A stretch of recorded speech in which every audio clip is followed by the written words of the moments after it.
ketahui penghargaan yang diterima LPM Lintas ini sebenarnya penghargaan untuk pers mahasiswa seluruh Indonesia yang masih tetap memperjuangkan kerja-kerja jurnalistik di lingkungan kampus, tidak takut untuk memberitakan fakta yang sebenar-benarnya.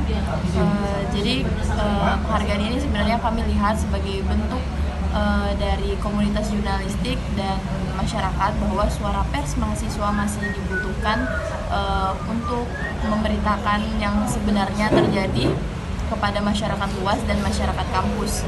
Penghargaan ini juga kami sangat ucapkan terima kasih dari Aliansi Jurnalis Independen Indonesia yang telah mempercayakan ini kepada LPM Lintas,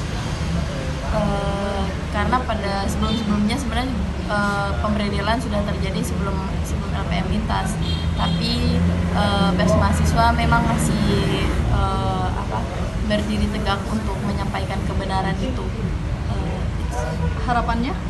Harapannya pers mahasiswa se-Indonesia kedepannya bisa melakukan kegiatan jurnalistik dengan aman, tidak rentan lagi mendapat tekanan, intimidasi atau tindakan represif dari siapapun itu, dan semoga kedepannya LPM se-Indonesia bisa tetap